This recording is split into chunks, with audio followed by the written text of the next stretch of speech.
हरिओम तत्सत। किसी भी राष्ट्र के उन्नति के लिए और उसके बचे रहने के लिए, उसके सर्वाइवल के लिए उसके कुछ आधार स्तंभ होते हैं। जैसे हमारे भारत के जो आधार स्तंभ थे वह थे सभ्यता, संस्कृति और संस्कार। भारत की सभ्यता, संस्कृति और संस्कारों को पूरे दुनिया में जाना जाता है और भविष्य में भी जाना जाएगा। तो बात आती है जब सभ्यता, संस्कृति और संस्कारों की, तो आज थोड़ी सी चर्चा करेंगे सभ्यता की। अब भारत की सभ्यता के भी 3 आधार थे मुख्यतः। आज के समय में कहें और समय की आवश्यकता को देखते हुए कहें तो 5 आधार हैं, और वह 5 आधार क्या है? 5G। अब आपको मोबाइल में कब 5G देखने मिलेगा और कब लोगों तक पहुंचेगा ये तो बाद की बात है, लेकिन इस 5G का कॉन्सेप्ट जिस पे भारत की सभ्यता टिकी हुई है आज भी, वह यह है कि गाय, गंगा, गौरी, गीता और गति। आइए थोड़ा सा समझे। गाय सबसे पहला जो है वह है गाय। हम गाय को ऐसे ही मातृशक्ति नहीं बोलते हैं, माँ के स्वरूप नहीं मानते हैं, और ऐसे ही हम जो है भारत में करोड़ों वर्ष से गाय को हम ये मान करके चले हैं कि गाय में 33 करोड़ हमारे देवी देवता निवास करते हैं। हम तो कहते हैं कि पूरी संस्कृति और संस्कार ही निवास करते हैं। यहाँ गाय का जो है पूजा का अर्थ बिल्कुल मत समझिएगा आज के समय में। आज के समय में गौ माता का पूजा करना आवश्यक नहीं है, बल्कि उनकी सेवा करना आवश्यक है। खास करके जिस तरह से समाज में हम लोग देख रहे हैं कि गाय का जो है किस तरह से अवहेलना होता ही होता है। लोग जो है उसकी सेवा तो बहुत दूर की बात है, लोग उसका सेवन भी नहीं करते हैं। सेवन अर्थात गाय के दूध का जब हम सेवन करेंगे तो गाय का जो है ऑटोमेटिक सेवा हो जाएगा। बात करें थोड़ा सा कि गाय की सेवा करना क्यों ज़रूरी है। देखिए, पूरी दुनिया में जो है गाय की महत्ता और महत्व को समझा गया है। बहुत ऐसे तो लेखक हुए हैं कि गाय के ऊपर काफ़ी कुछ लिखे हैं, हमारे शास्त्रों ने भी बहुत सारे लिखे हैं। और एक अमेरिका के तो साइंटिस्ट इकोनॉमिक्स करके, अर्थात काऊ का इकोनॉमिक्स, गाय की अर्थशास्त्र पर किताब लिखे हैं। क्योंकि गाय के जितने भी चीज़ें हैं, चाहे वह दूध हो, और दूध तो बहुत बड़ी चीज़ हो गई, मल मूत्र इत्यादि भी, अर्थात गोबर आज कंडा, आज कितना मार्केट में बिकता है। अमेजन जैसे प्लेटफॉर्म पे गोबर, गाय का गोबर बिक रहा है, तो आप सोच सकते हैं कि वह कितना महत्वपूर्ण है। उसी तरह से यदि हम गाय की सेवा करें, गाय के दूध पिए। अब देखिए, दूध का यहाँ अर्थ है कि शाकाहार भोजन। क्या है कि जब हम पेट में जो भी कुछ भोजन करते हैं तो 2 प्रक्रिया होती है, या तो डाइजेशन होगा या फर्मेंटेशन होगा, या तो पचेगा या सड़ेगा। जब पचेगा तो भी ऊर्जा मिलेगी, सड़ेगा तो भी ऊर्जा मिलेगी। फिर दोनों में अंतर क्या है? तो देखिए, जो भोजन हमको पेट में पचता है वो हमें सकारात्मक ऊर्जा देता है। क्या देता है? सकारात्मक सोच देता है, और सकारात्मक सोच से ही तो सफलता मिलती है। और जो चीज़ें नकारात्मक चीज़ें हैं, जिसको हम नॉनवेज बोल सकते हैं, जो चीज़ें हमारे पेट में पचती नहीं, सड़ती है, वो हमें नकारात्मक ऊर्जा प्रदान करते हैं। और नकारात्मक जब ऊर्जा आएगा तो समाज में दुराचार, व्यभिचार, भ्रष्टाचार इत्यादि जो है चीज़ें तो आएंगी ही आएंगी। तो गाय का कॉन्सेप्ट सिर्फ इतना सा है मेरे समझ से कि गाय की सेवा करें, और गाय माता से जो मिला हुआ दूध है उसका खूब सेवन करें, तो हम हष्ट पुष्ट भी रहेंगे। भाई, बजरंगबली दूध पीते थे ना, कोल्ड ड्रिंक थोड़े ही पीते थे। हमारे पूर्वज दूध ही, दही और मक्खन खा करके तो बलिष्ठ और हष्ट पुष्ट हुआ करते थे। आज हम कहाँ से कहाँ पहुँच गए। तो गाय का कॉन्सेप्ट सिर्फ इतना सा है। दूसरा कॉन्सेप्ट है गंगा, अर्थात जैसे पीजिए पानी वैसे बोलिए वाणी। यह समाज में 99% समस्या सिर्फ और सिर्फ बोलने की है। हमें बोलने तो आ गया है, लेकिन क्या बोलना है, कब बोलना है, कब चुप रहना, ये हम नहीं सीख पाए हैं। क्या बोलना है ये बहुत महत्वपूर्ण है। आप कभी अपने जीवन में ये विचार करके देखिएगा कि 90% समस्याएं सिर्फ बोलने के कारण ही होती हैं। तो हम क्या बोले, कब बोले, कैसे बोले, यह सब तय करता है पानी। हर 4 कोस पर पानी बदल जाता है, और हर 4 कोस पे वाणी भी बदल जाती है, लैंग्वेज बदल जाता है। और ये पूरे दुनिया में सत्य है। और पानी ही भोजन को पचाता है, और शरीर में है क्या? 75% तो पानी ही है। जल ही जीवन है, ये सब चीज़ हम लोग जानते हैं। लेकिन फिर भी नदियों को हम लोग जिस तरह से वास किए हैं, जिस तरह से डिटोरिएट किए हैं, इसकी कल्पना आज के समय में नहीं की जा सकती है। नदियाँ हमारी सभ्यता की प्रतीक हुआ करती थी। गाय हमारी सभ्यता की प्रतीक हुआ करती थी। आप देखिए जितने भी बड़े शहर हैं, बड़े गांव हैं, सब नदियों के किनारे बसे हैं। तो इसके पीछे कुछ लॉजिक है, क्योंकि जल ही जीवन में बार बार बोल रहा हूँ। तो हम जल को संरक्षित करें, संवर्धन करें और जलपान भी खूब करें। जलपान मतलब नाश्ता भी करना है और नाश्ते में भी दूध अर्थात जीवन में दूध को ग्रहण जरूर करें। बाद बाकी फल मूल और जो भी आप खाते हैं, सुपाच्य भोजन और जो है शाकाहारी भोजन, वो सब अपनी जगह पर सही है, लेकिन उन सब के बाद पानी जरूर पिए। हाँ, भोजन के थोड़ी देर के बाद पानी पिए, सुबह उठते ही जरूर पानी पिए। तो पानी जितना ज़्यादा आप पिएंगे, अब ज़्यादा का मतलब ये नहीं होता है कि आप 25 लीटर पी रहे हैं, नहीं, 3 से 5 लीटर के बीच में पानी पिएं और अच्छा पानी पिएं। तो ये हो गया आपका जो है गाय गंगा। गंगा मतलब यही प्रतीक है जल का, ठीक है। और दूसरा जो है, तीसरा जो है गाय गंगा गौरी। गौरी मतलब होता है नारी समाज। किसी भी समाज की उन्नति वहाँ के स्त्रियों पर, वहाँ के जो है नारी समाज पर निर्भर करता है। हमारे समाज में जितनी भी हमारी माँ बहनें पढ़ी लिखी होंगी, किसी बेटी के पढ़ने से 2-4 परिवारों का जो है उन्नति होता है, उसके जीवन का उन्नति होता है। हमारे समाज में पहले पर्दा प्रथा नहीं हुआ करता था, ये मुगल आए पर्दा प्रथा आ गया, क्योंकि इन्होंने सभ्यता का हवास किया, मिसयूज किया। और आज भी हम देखते हैं कि जो भी माँ बहन बेटियां, उनके साथ यदि कुछ गलत होता है तो ऐसा कई बार लगता है कि वह जो है खुद जिम्मेदार हैं कई जगहों पर, क्योंकि एक सीमा के बाद जो है सीता का भी हरण हो गया। तो एक सीमा के अंदर रह करके ही जो है अपनी पोटेंशियल को, अपने शिक्षा को, अपने दीक्षा को, अपने प्रशिक्षा को, अपने जो है पोटेंशियल को एक्सप्लोर करें, उन्नति करें समाज में। आज सब बराबर हैं, पहले भी सब बराबर हुआ करते थे। पहले तो माँ बहनों की इतनी जो है वो था कि खुद से ही जो है अपनी जीवन साथी चुनती थी। बीच में वो चीज़ें जो है गड़बड़ हुई, फिर अब धीरे धीरे चीज़ें सही उस पर आ रहा है। तो हमारे समाज में तो जो है नारी समाज का जितनी भी हमारे भारतीय संस्कृति में नारी समाज के लिए जो है स्नेह और प्रेम है, उतना पूरे दुनिया में कहीं नहीं है। ये तो पाश्चात्य संस्कृति को लेकर के वाइफ का मतलब क्या होता है, वंडरफुल इंस्ट्रूमेंट फॉर एंजॉयमेंट, ये उनकी संस्कृति है।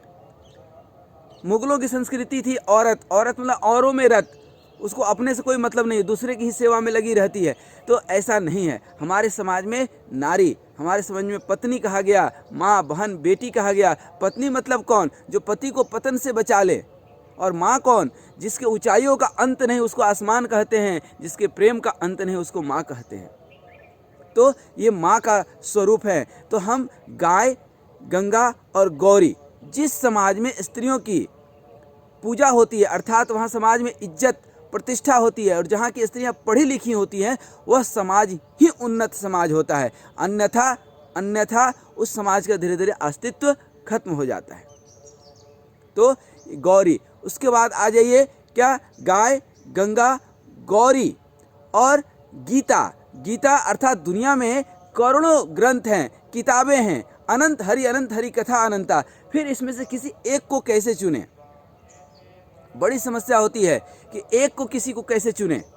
तो एक को मैं चारों वेद, 18 पुराण, कुरान, बाइबिल, सदग्रंथ, रामायण, गीता सब कुछ पढ़ने के बाद मैं आपको यह कंक्लूजन बता रहा हूँ। परमपिता परमात्मा की मेरे ऊपर विशेष कृपा रही है कि मैं अध्ययन बहुत किया हूँ, क्योंकि मैं ऐसे भी शिक्षक हूँ, शिक्षा का काम है अपना, और पढ़ने का खूब समय मिला। मैं खूब पढ़ा भी हूँ, अभी भी पढ़ता हूँ। लेकिन इन सब में यदि निकाल करके एक किताब दूँ, मात्र आज मार्केट में उपलब्ध 5-10 रुपये की एक छोटी सी श्रीमद् भगवत गीता, वो सर्वश्रेष्ठ है। दुनिया का सारा ज्ञान उसमें समाहित है, हर नीति, आपके जीवन जीने की कला समाहित है। जीवन जीने की जितने भी आप तरीके खोज सकते हैं, ध्यान की विधि खोज सकते हैं, सुखी रहने की तरीका, सुख और समृद्धि की यदि आप कुछ खोज सकते हैं तो सब गीता में है। युद्ध नीति है, जीवन दर्शन है, दिव्य दर्शन है, सब कुछ है सिर्फ और सिर्फ एक गीता में। बाद बाकी कुछ चीज़ें कहीं मिलेगी, कुछ चीज़ें कहीं मिलेगी, कुछ चीज़ें कहीं मिलेगी, लेकिन सब कुछ किसी में नहीं मिलेगा। सब कुछ चाहिए आपको एक जगह, तो वह है श्रीमद् भगवत गीता, जो साक्षात भगवान श्री कृष्ण के मुखारबिंद से निकली हुई है। और वो अर्जुन के लिए नहीं था, वह हम सब मानव समाज के लिए था। श्री कृष्ण भगवान तो अवतार लेकर आए थे सिर्फ हम मनुष्य लोगों को एक निर्देश देने के लिए कि देखो ऐसे जीवन जीते हैं। पांचवा और अंतिम जो तत्व है हमारे सभ्यता की, वह है गति। मतलब बी प्रोग्रेसिव। संतोषम परम सुखम बहुत अच्छी बात है, लेकिन प्रगति करने योग्य कर्तव्य कर्म को करते हुए जीवन में हमेशा उन्नति की ओर अग्रसर रहें। देखिए, जीवन पानी पर खिंचा हुआ लकीर है, न कि पत्थर पर खिंचा हुआ लकीर है जो मिटेगा ही नहीं। पानी पर खिंचा हुआ लकीर आप देखिए, एक तरफ खींचे नहीं दूसरी तरफ मिट जाता है। तो जीवन में अनवरत प्रयास करना पड़ेगा। आज हम योगा कर रहे हैं, टहल रहे हैं, प्राणायाम कर रहे हैं, सब कुछ कर रहे हैं, बहुत अच्छी बात है, स्वस्थ है। हम 1 महीना 2 महीना नहीं करेंगे, बीमार पड़ जाएंगे। तो ये अनवरत प्रयास करना पड़ेगा। जीवन में उन्नति के लिए, आगे उठने के लिए आपको अनवरत प्रयास करना ही पड़ेगा। नहीं करेंगे तो पीछे गिर जाएंगे, वहीं का वहीं नहीं रहेंगे। ध्यान रखिए, जीवन में उन्नति कर रहे हैं तो बहुत अच्छी बात है। जिस दिन आप उन्नति करना बंद किए, उस दिन अवनति शुरू हो जाएगी, नीचे गिरना आप शुरू हो जाएंगे। तो यदि आपको नीचे गिरने से बचना है तो गति पर ध्यान दीजिए, बी प्रोग्रेसिव। तो आइए हम इस 5G के कॉन्सेप्ट को समझें। 5G का कॉन्सेप्ट सिर्फ इतना सा था कि गाय हम शुद्ध खाएं, हम शुद्ध जो है आचरण करें, और शुद्ध जब खाएंगे ना तो हमारे विचार शुद्ध हो जाएंगे। हमने क्या बताया कि जो भोजन हमें शाकाहारी अर्थात जो डाइजेस्ट होता है, जो सुपाच्य होता है, वो हमें सकारात्मक ऊर्जा देता है। जब सकारात्मक ऊर्जा आएगा, सकारात्मक सोच आएगी, तो सफलता तो दौड़े दौड़े आएगी। भाग्य आपके ऐसे ही दौड़े दौड़े आएगा। जो भाग्य में नहीं होगा वो भी भाग भाग करके आएगा। एक बार हम शुद्ध आहार तो कर लें, आहार शुद्ध हो जाएगा तो हमारा विहार भी शुद्ध हो जाएगा, व्यवहार भी शुद्ध हो जाएगा। तो गाय गंगा अर्थात हम जो है जल ही जीवन है, इस बात को स्वीकार करें। सुबह उठते ही 2-4 गिलास पानी पिए, दिन में भी पानी पिए, शुद्ध पानी पिए, तो हमारा जो है भोजन जो डाइजेस्ट होने का सिस्टम है वो शुद्ध जो है होगा। और कई बार हम लोग दूध दही चढ़ाते हैं शिव भगवान पे, शंकर भगवान पे, वो भी चढ़ाइए, वो समृद्धि की प्रतीक है आपकी, ठीक है ना। ये सोच निकाल दीजिए कि हम पत्थर पे चढ़ा रहे, नहीं, वो हम भगवान को जो है दे रहे हैं। लड्डू ऐसे कोई आपको देगा नहीं खाएंगे, लेकिन आपको कोई कहेगा कि बजरंगबली का प्रसाद है तो आप स्वीकार कर लेंगे, तुरंत उससे मांग लेंगे। तो जो है कुछ समर्पण करके तब सेवन कीजिए। तो ये गाय हो गई, गंगा गौरी। और गंगा का मतलब ये भी है कि हम शरीर को, तन को और मन को, देखिए तन जो है स्नान से शुद्ध होता है और मन ध्यान से शुद्ध होता है। तो पहले तन को तो शुद्ध कर लें, तो इसलिए भी गंगा जल, गंगा अर्थात जल, तो हम पानी से स्नान करें। कुछ लोग पोंछने का, ये पाश्चात्य संस्कृति है पोंछने का, हमारे यहाँ तो पूरा धोने का है, क्योंकि पानी की कमी नहीं है, ठीक है। और गाय गंगा गौरी, हम नारी समाज के उन्नत और समुन्नत करने के लिए यथावत जो है प्रयास करें, और माँ बहन बेटियों के प्रति हमारे अंदर प्रेम हो। ये पाश्चात्य संस्कृति है कि हम वासना के, कामुकता के दृष्टिकोण से किसी को भी देखें, नहीं, मातृत्व भाव, मातृशक्ति को हम नमन करते हैं। हमारे संस्कृति में यही है, सभ्यता में यही है, और जब तक करते रहेंगे तब तक हमारा समाज उन्नति की ओर अग्रसर रहेगा। चौथा है गाय गंगा गौरी और गीता। जीवन में नॉलेज को बढ़ाइए, ज्ञान को बढ़ाइए, सद्ज्ञान को बढ़ाइए, और इसके लिए अति आवश्यक है कि हम श्रीमद् भगवत गीता का अध्ययन करें। जीवन में जितने भी ग्रंथ आप पढ़ लिए, आपका ज्ञान अधूरा रहेगा, लेकिन श्रीमद् भगवत गीता को एक बार आपने पढ़ लिया, बार बार पढ़ लिया, उसको जीवन में अनुकरण कर लिया, तो जीवन सार्थक हो जाएगा। और पांचवा और अंतिम तत्व है गति, बी प्रोग्रेसिव। जीवन में उन्नति की ओर हमेशा अग्रसर रहिए, कुछ न कुछ अच्छा प्रयास करते ही रहिए। अच्छा प्रयास नहीं करते रहेंगे तो पीछे आप स्वयं चले जाएंगे। स्वस्थ रहने के लिए प्रयास नहीं करेंगे तो अस्वस्थ हो जाएंगे। उजाला फैलाने के लिए, जीवन में प्रकाश फैलाने के लिए आप कोशिश नहीं करेंगे तो अंधकार स्वयं आ जाएगा। पैसा कमाने के लिए प्रयास नहीं करेंगे, पैसा नहीं कमाएंगे तो गरीब स्वयं हो जाएंगे आप। इसलिए जीवन में प्रोग्रेसिव रहिए। तो आइए इस उम्मीद के साथ कि यह 10-15 मिनट का वीडियो आपके जीवन में बहुत काम आएगा, बहुत काम आएगा। हम अच्छा भोजन करें, अच्छा जल पान करें, जल पिए, अपने तन को शुद्ध स्वच्छ रखें। गरीबी किसी परिस्थिति वश हो सकती है, लेकिन दरिद्रता नहीं। तन के लिए स्नान करें, मन के लिए ध्यान करें, तो हम शाकाहार अर्थात गाय, जल अर्थात हम अपने तन को शुद्ध रखें, मन को शुद्ध रखें, और स्वस्थ तन में ही मन वास करता है।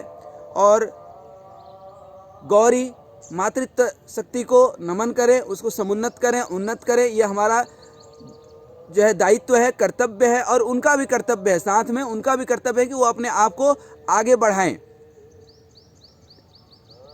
उसके बाद गीता, ज्ञानवान होने के लिए गीता का अध्ययन करें और बी प्रोग्रेसिव, जीवन में हमेशा उन्नत समुन्नत रहने की प्रयास करें, उन्नति की ओर अग्रसर रहे, इस उम्मीद के साथ कि यह वीडियो आपको जरूर अच्छा लगा होगा। हरिओम तत्सत, हरिओम तत्सत, हरिओम।